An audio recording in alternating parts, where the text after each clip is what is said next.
Hi everyone, this is Natasha and I have a project to share with you that I made for Wild Orchid Crafts The Wild Bunch. And it is a plaque for the Wild Bunch. It's actually a wall hanging. I'm going to hang it in my office. And it has a listing of all of the design team members, both in the States, Canada, and UK and Scotland, with little brass finishing nail as the markers on this old vintage map. So what I did is I googled an image of, I did a search on Google for old world map image, then I printed it on parchment paper and did all sorts of distressing to it, including crumpling up the paper, unfolding it. Then I sprayed some perfect pearl mist, and it's the pearl one, and I recycled a piece of cardboard from packaging, as you can see, just a side of a box, peeled off the one layer, and it still stayed pretty sturdy, and that all depends on which direction you peel. As you can see, the corrugation's going vertically, so it has a lot of stability because it's longer. And then I rubbed the cardboard with Starburst stains and Cadbury milk chocolate, and I use that also to color up this Rosebud. And this is the wild Rosebud, and it started off as this beautiful white, and all I did, and this is my little tip for today, I left the stem on, curled it to create a hook to hang it to dry.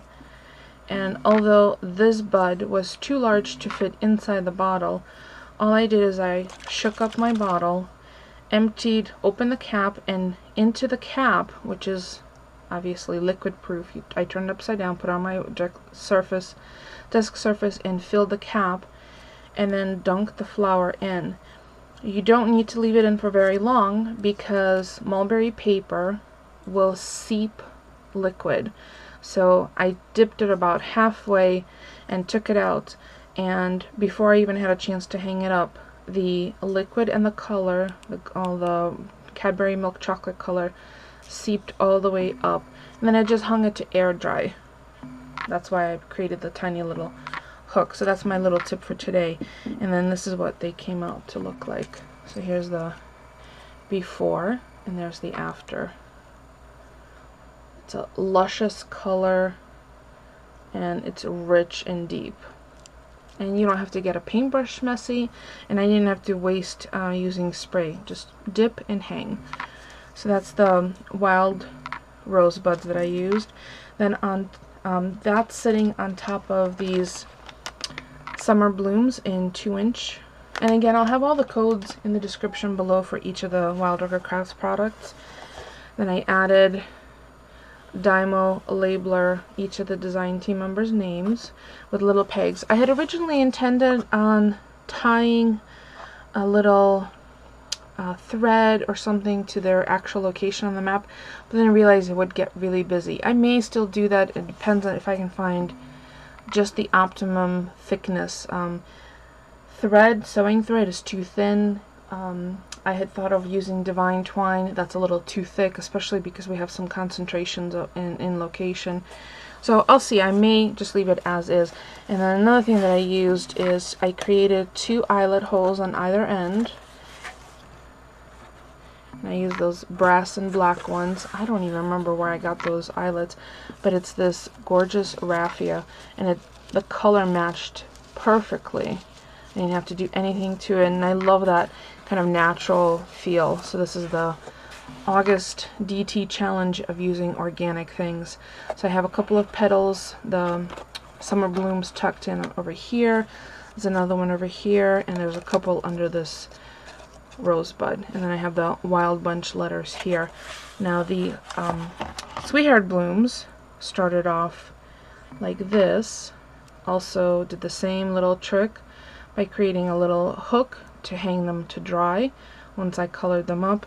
And this beautiful color was done using re-inkers, and it's the Salty Ocean, and then a spray of the Perfect Pearl mist over it. So it tones down some of the brightness. Now these petals, I also rubbed some of the picket fence distress stain on top of, just to tone down some of that really bright color. And then in the center, I have a medallion out of this beautiful metal piece and a spinner. So the trick to the spinner to work is to put a washer underneath the handle. And the washer I got a whole pack of from my local dollar store. I think it was from Dollar Tree. And I think it comes in 150 pieces. Comes in a little package like this, and I used the smallest one, the smallest washer, which fits perfectly underneath the spinner without it showing. And then I just used the brad to adhere it. And then the little sweetheart blooms are tucked in here and there that I used as an eye topper. So there's all the design team members, all the current design team members. Here's all the girls from the States, Monique from Canada, Becca, Sarah, Shelpa from UK and Scotland. So I can have this as a constant reminder hanging on my desk, behind my desk, on my wall, of the current design team. As always, if you have any questions about any of the products that I use, please leave me a comment. Thank you for those of you who joined me live on Ustream while I completed this project. I appreciate the company, and if anyone's interested in seeing a future Wild Orchid Crafts project on a Ustream where you can play along, please leave me a comment and I will schedule one. As always, if you have any questions, please leave me a comment, and don't forget to stop by and check out what the other Wild Bunch are creating. Thanks for watching, everyone.